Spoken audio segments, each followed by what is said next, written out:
El 24 de enero de 1972, dos habitantes de la aldea de Talofofo, en la parte sur de Guam, cazaban a lo largo del río cuando escucharon un extraño sonido en una zona boscosa. Pensaron que se trataba de un animal. Sin embargo, lo que estaban a punto de descubrir era mucho más sorprendente. Y para entenderlo, había que retroceder casi 3 décadas, a la Segunda Guerra Mundial. Durante aquel conflicto, Japón invadió el territorio estadounidense de Guam, una isla del Océano Pacífico ubicada entre Filipinas y Hawái. Soichi Yoko, de 26 años, fue reclutado por el emperador Hirohito y enviado a esa región en febrero de 1943 a pelear. Pero al año siguiente, los norteamericanos regresaron al lugar para recuperarlo. A partir de ese momento, comenzó la larga pesadilla para el soldado nipón. Los combates fueron intensos. Cuando las fuerzas japonesas se rindieron, la mayor parte de su batallón había fallecido y los que sobrevivieron quedaron a su propia suerte. Entre esos, el pelotón de Yoko. Tuvieron que esconderse entre la maleza y mientras lo hacían borraban sus huellas. Al inicio, para alimentarse, sacrificaban ganado, pero por temor a ser detectados por el enemigo, cada vez se fueron recluyendo más y más en las profundidades de la selva. Bajo estas circunstancias, las otras alternativas de comida eran sapos, anguilas de río y ratas.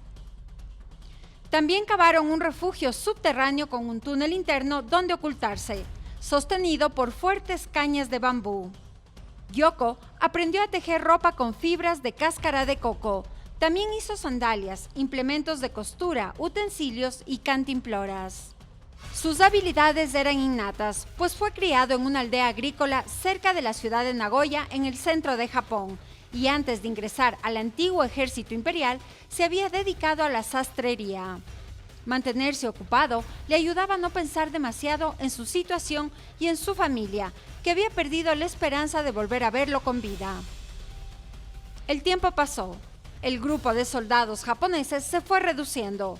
No era nada fácil resistir aquellas terribles circunstancias de vivir en un hueco en medio de la selva. Yoko y dos amigos se acompañaron cerca de 20 años. Se quedó completamente solo casi una década. Cuando enfermaba por algo pasajero, pensaba en que el enemigo no podía encontrarlo. Si lo hacían prisionero, sería una gran vergüenza, pues a todos los soldados les enseñaron que la rendición era una deshonra. Si no sobrevivía, debía morir en el agujero que cavó y que se convirtió en su refugio 28 años. Así es, ese fue el tiempo que Soichi Yoko pasó oculto. Aunque resulte difícil de creer, para este hombre, la Segunda Guerra Mundial terminó el 24 de enero de 1972, fecha en la que lo encontraron. Aquel día, el soldado se dirigía al río a pescar, cuando de pronto se topó con dos cazadores de la aldea de Talofofo, ubicada en la parte sur de Guam. Yoko quiso enfrentarlos, pero luego de tantos años de mala alimentación, se encontraba demasiado débil.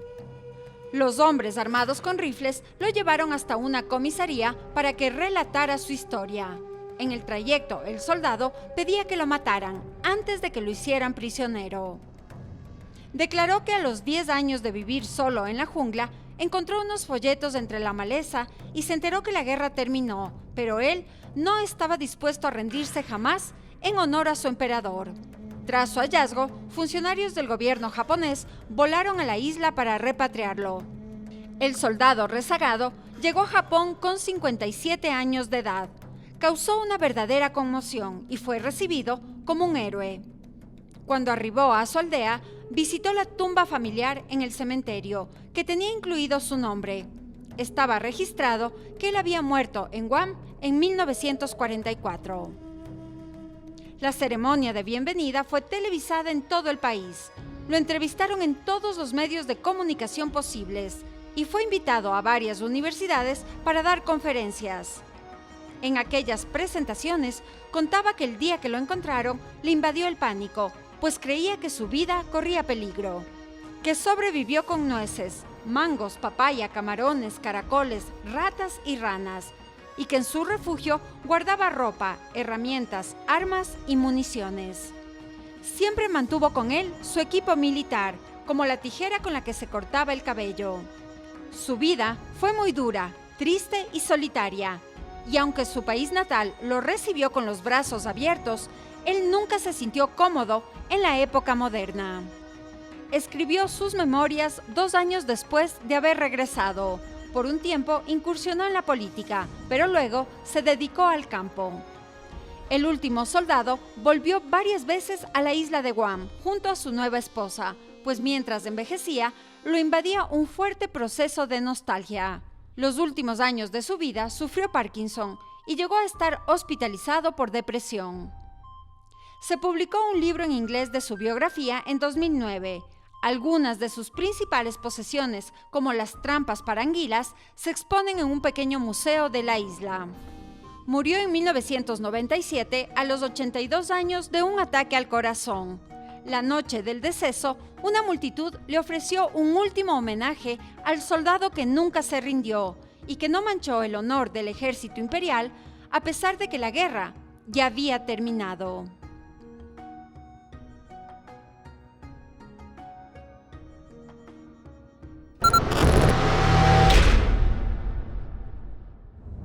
Suscríbete a nuestro canal de YouTube y forma parte de las transmisiones en vivo. Diviértete con nuestras aventuras sin límites, porque América Vive está presente más allá de la televisión.